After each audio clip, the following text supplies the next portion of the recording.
How you doing? My name is Erick Otchere, and right now I'm going to be speaking about the different names of Susu. For one, if you don't know what a Susu is a cooperative economics concept. I've talked about this in the prior clips, so you can go check those out.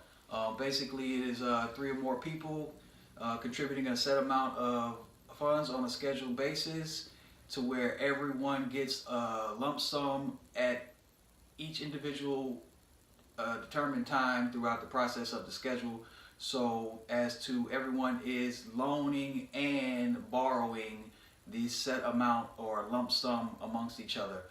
It's a very popular concept around the world. Unfortunately, people in the African American community aren't too aware of this, so that is part of the main reason why I am talking about this concept. I would really appreciate to see more African Americans participate in this concept. So in light of this, I want to show how many other groups of people around the world use this concept and have been using it for centuries. So let's start with, what are the many names for Susu? So, what are the many names for Susu? I guess we could start in Africa because that is essentially where this concept started. Who knows when? We could just say millennia ago, thousands of years ago. So let's just say Susu or Osusu is a West African name for the concept.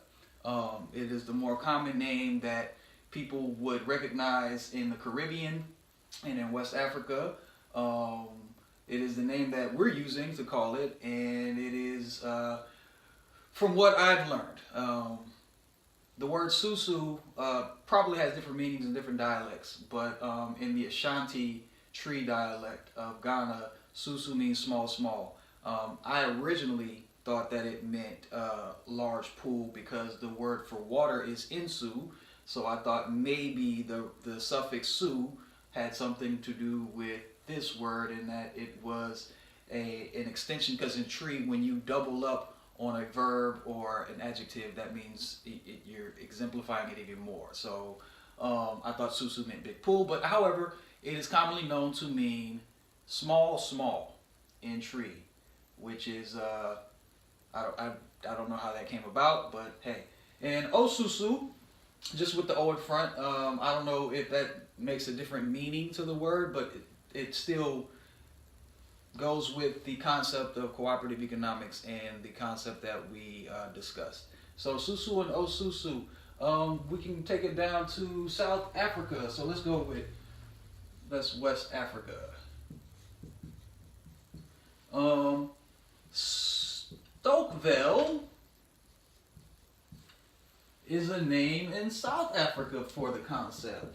I don't know the history of that word, but that is what some people in South Africa will call it, Stokvel. That may just be a different dialect. I haven't done much research on these names. Maybe somebody else can look them up, but I really just don't have too much time to go into too much history of these names. Another name in South Africa is Kindela. You probably can't say that, but Kindela is another word for the Susu in South Africa. Again, I might be pronouncing this stuff wrong because I've heard nobody say these words to me, so I'm only going based on the spelling. That's pretty much what I got for Africa. Also, in West Africa, particularly in Senegal, the francophone word for the Susu is, let me just put this down here, this is about to get real ugly, tontine. And so the history behind that, I can give you a brief history, is some guy named Tonti from France decided that he invented the concept and called it tontine. And this happened sometime in the 17th century, so you know he actually didn't invent it. He just decided to say he invented it, and he took it to France, and France said, "Oh, you're a genius." But reality is, he just probably went to West Africa and saw some people in Senegal doing the Susu and said, "Oh, this is a good idea. I should take this back to Europe." All right, so that's enough of that. So Central America and the Latin Americas actually have a lot more different names for the concept. And I'm not going to take too long with this, but in Mexico they have the tanda, and they also have the cuchubale. That's Mexico. Cuchubale. In Peru, they have the juntas. In the Chile, they have the hojas, and that's Chile. In Brazil, they have the pandeiros. That's Brazil. There are some more. I probably should go do some more research on those names, but those are just a few. Mexico, they have the tanda, and the juntas in Peru, the hojas in Chile, and the pandeiros in Brazil. Again, these are all the same concepts, so I don't even have to explain this stuff to you. So if you know what the Susu is, you know what all these are. These are just different names. So let's take it to Asia. Typically in the Eastern Asia region, you know, China, Japan, and Korea, they're gonna call it the Hui, Hui. We'll just go with Asia for that. And last but not least, the Philippines call it the Paluwagan, Paluwagon,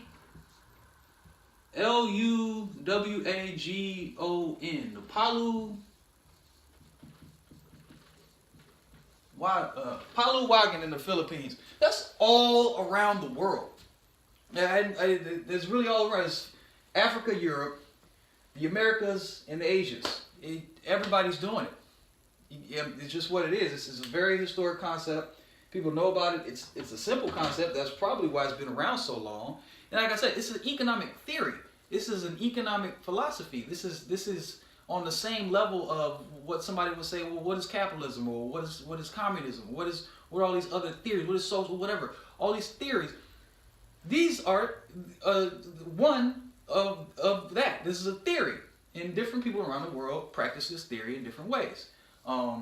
Banks call it hey, throw that on there. Rotating Credit Association. Where can I put this? Put it at the top. Rotating Credit Association, RCA. Banks call it a Rotating Credit Association. Banks call it a Rotating Credit Association. So people know about this concept around the world.